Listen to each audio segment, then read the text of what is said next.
So basically, what I've taken away from the unit this semester was the almost questioning of what really is a video game. When I first stepped into the unit, I sort of thought it would be a brief history of video games, which I thought was kind of cool.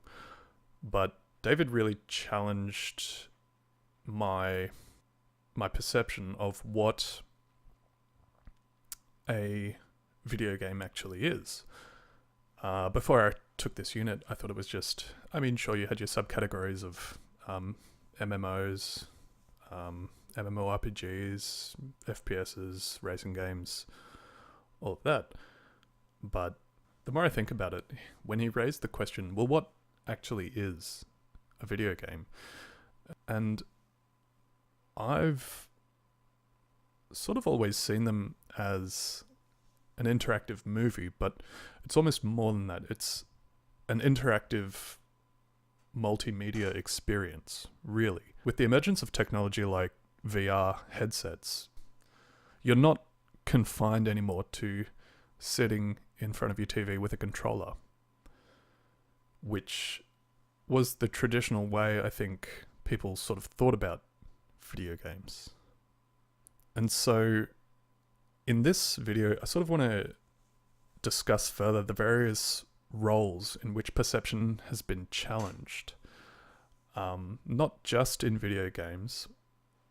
I'd like to take this and apply it to my industry, which is the music industry, and kind of challenge the traditional roles of the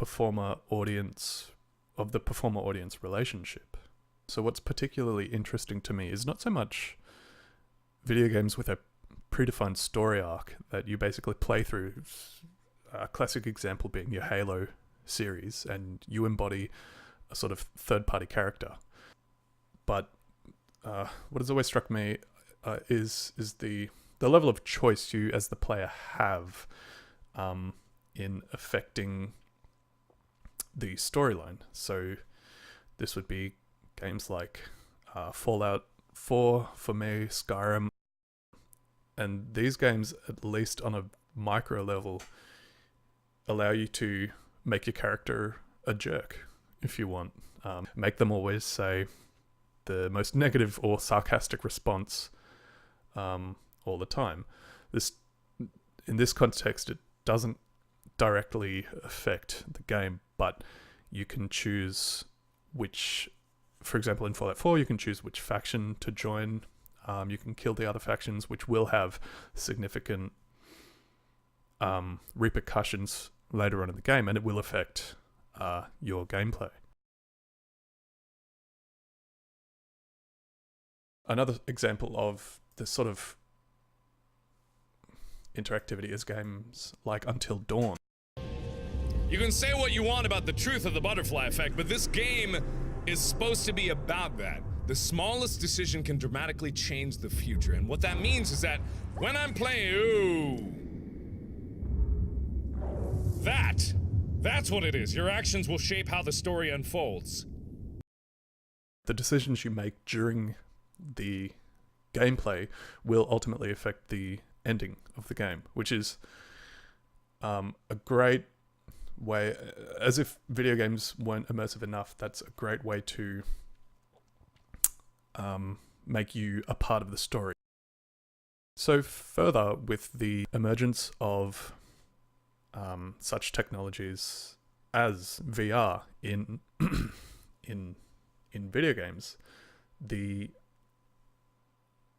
level of immersion and the traditional role, as I said, of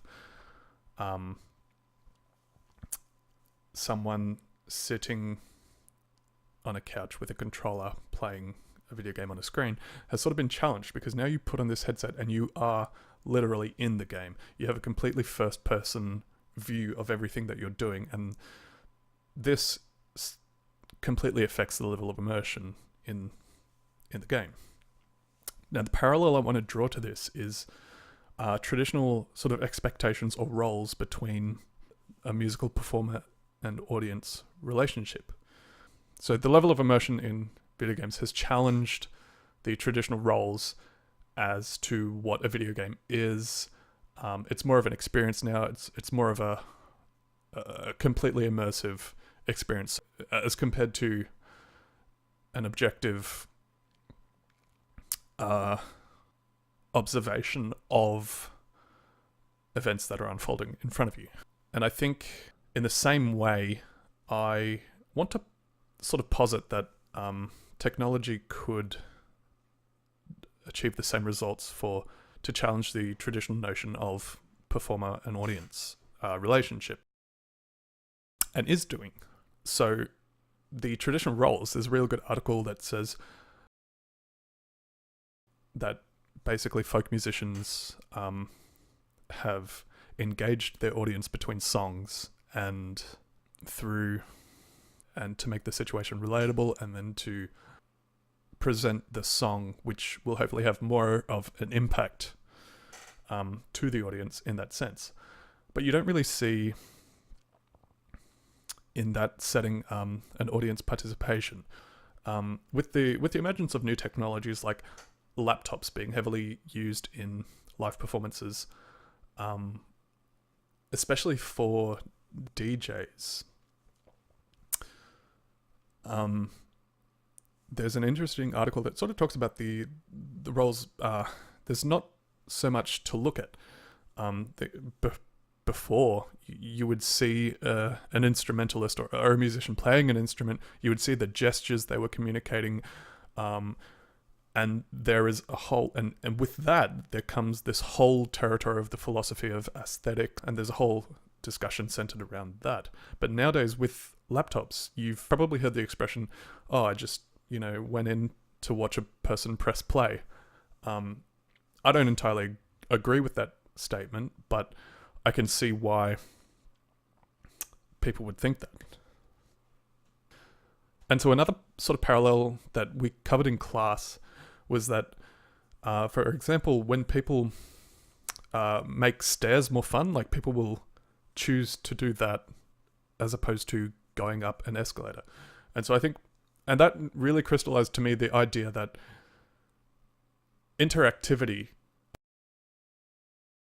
can greatly encourage a stronger sense of community and really break down the barrier between the musician and the audience member, which is something I'm very interested in. And so there are just a few interesting examples to me that could help this.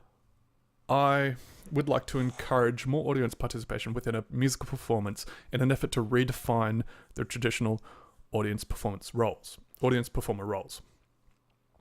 Also in the effort to create a multisensory experience. I think a lot of industries can learn from the changes that the video game industry has embraced, basically. And I think a lot of these are heading more towards a technological realm to stimulate and to encourage a more immersive experience